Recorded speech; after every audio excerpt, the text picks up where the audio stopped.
There is a crucial sweet spot to find when TIG welding, and when it comes to TIG welding aluminum, a lot of people have a really hard time finding it.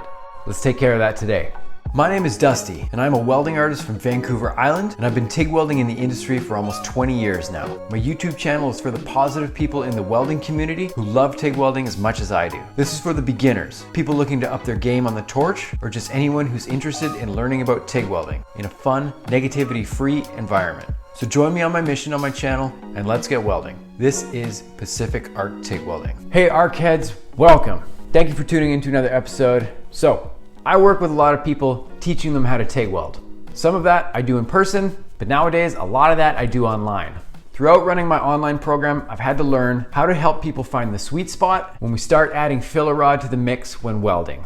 First off, let me tell you, I had a hell of a time trying to learn this one for myself when I first started TIG welding. No matter what I tried, my stuff would always turn out to be too hot, and when I got a little bit too cautious about trying not to burn through on stuff, guess what? Turned out too cold. No matter how hard I tried, I could not find the sweet spot in between these two factors. And do you want to know why I couldn't find the sweet spot between these two? Because I had no clue what I was looking for and how to even break down my work in the first place so I could figure out what the problem was. So today, let's go over some basics, and I'm going to teach you a couple things to look for when we are trying to dial in these factors. There is going to be a precarious balance between heat and filler rod amount. These are two really important factors we have to keep in balance, because even if one of them gets forgotten about, the entire thing starts to fall apart. And it can happen really quickly. So the first thing I'm going to point out is how much we need to pay attention to our overall heat input. Obviously, when we're welding aluminum, we don't get to see a heat affected zone as we would if we were welding stainless steel or mild steel.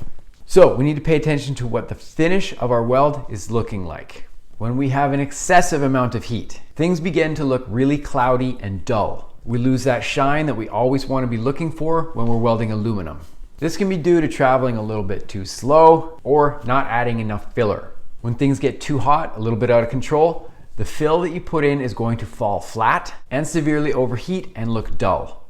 What has happened here is that the lack of filler has caused our heat input to get out of control. Not only will we lose the shiny finish that I'm talking about, but we are also going to lose the reinforcement height of the pass. For those of you that don't know, what I mean when I say reinforcement height, it's the height of the weld above the base material.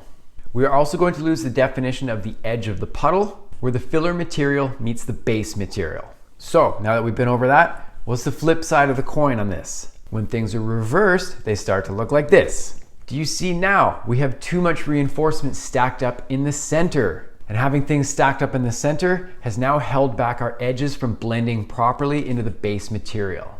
Look at this edge here. This is what I call the blended line. What we want to see is this here.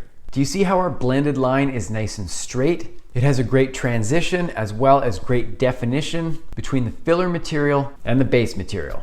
What can happen is when we use too much filler material, it won't let our heat do the job it needs to.